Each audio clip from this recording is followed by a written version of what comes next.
العالمین والعاقبۃ للمتقین والصلاۃ والسلام علی رسولہ الکریم اما بعد فاعوذ باللہ من الشیطان الرجیم بسم اللہ الرحمن الرحیم پڑھی الصلاۃ والسلام علیکہ یا سیدی یا رسول اللہ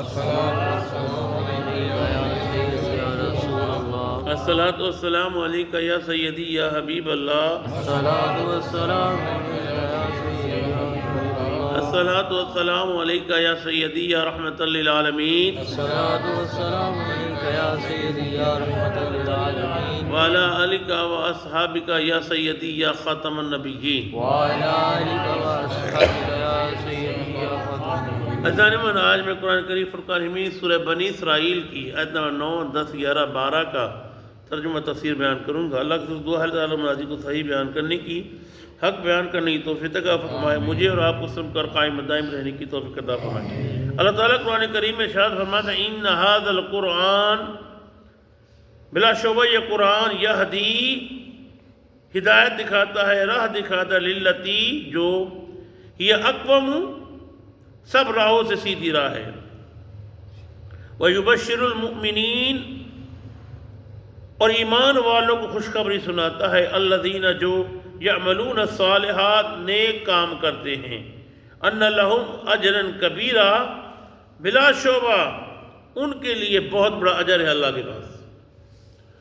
اب ساری بات میرے رب کریم نے بیان کر دی، یہود کی بات بتا دی، ان کے سارے عذاب بتا کے دیکھو تم نے اپنی قرآن، تم نے اپنی توریت میں تحریفات کرے، انجیل میں تحریفات کری، میں تبدیلی کری، لیکن قرآن کریم وہ کتاب ہے کہ اس کتاب کا ذمہ اللہ نے خود لیا ہے، اللہ خود اس کی حفاظت فرماتا ہے اور یہ عرش پر محفوظ ہے۔ اگر اس کا کوئی ایک لفظ بھی غلط پڑتا ہے وہ بندہ رک جاتا ہے۔ یہ قرآن کا معجزہ ہے، پیچھے سے لقمے پہ لقمے آنے شروع ہو جاتے ہیں، کوئی ایک لفظ غلط نہیں پڑ سکتا اس کا۔ اور پھر فرمایا کہ یہ جو ہے راہ دکھاتی ہے، اسی میں آگے 8ویں رکوع میں ہے کہ وَنُنَزِّلُ مِنَ الْقُرْآنِ مَا هُوَ شِفَاءٌ وَرَحْمَةٌ لِّلْمُؤْمِنِينَ وَلَا يَزِيدُ الظَّالِمِينَ إِلَّا خَسَارًا، کہ قرآن کریم شفا ہے، مومنوں کے لیے ہے، جو مومن ہیں ان کے لیے شفا ہے، لیکن جو ظالم ہے ان کے لیے نقصان ہے، ان کے لیے خسارہ ہے۔ قرآن کریم وہ کتاب ہے کہ اس میں اللہ کریم نے ہر علم کو پنہا کرا ہے، ہر علم کو رکھ دیا ہے، ہر ایک کے لیے شفا اور دوا ہے۔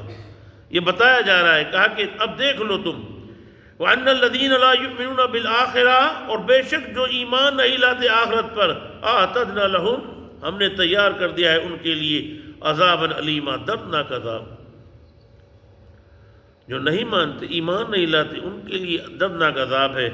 وَيَدُ الْإِنسَانِ بِالشَّرِّ الدُّعَاءُ بِالْخَيْرِ انسان برائی کے لیے جیسے اس کی دعائیں بھلائی کے لیے ہوتی ہیں۔ وَكَانَ الْإِنسَانُ عَجُولًا اور انسان بہت جلد باز ہے۔ اس میں یہ سمجھایا گیا کچھ والدین کیا کرتے ہیں یا کچھ شوہر کیا کرتے ہیں، اپنی اولاد کو فوراً بددعا دینے کی کوشش کرتے ہیں، بددعا دے دیتے ہیں۔ شوہر اپنی بیوی کو فوراً بددعا دے دیتے ہیں، تو فرقہ ایسی جلد بازی نہ کیا کرو۔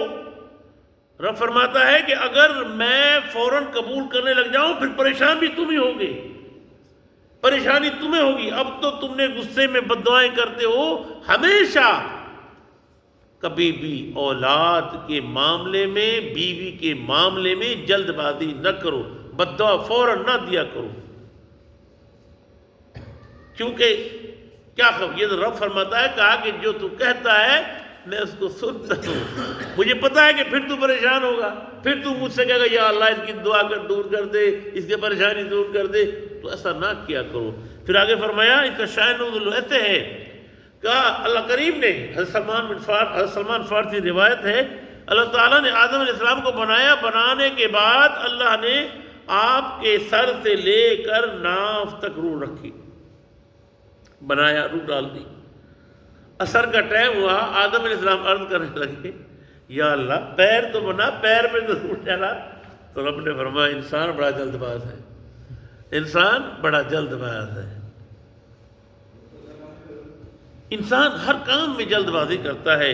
کہا کہ ہمیشہ کامیاب وہ انسان ہے جو ہر کام تحمل سے برداشت سے کرتا ہے.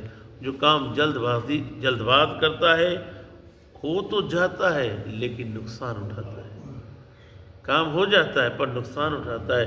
ہمیشہ اس دنیا میں وہی کامیاب رہے جو درگزر سے کام لیتے ہیں، تحمل سے کام کرتے ہیں. اللہ ہم کو توفیق عطا فرمائے. وما علینا الا البلاغ.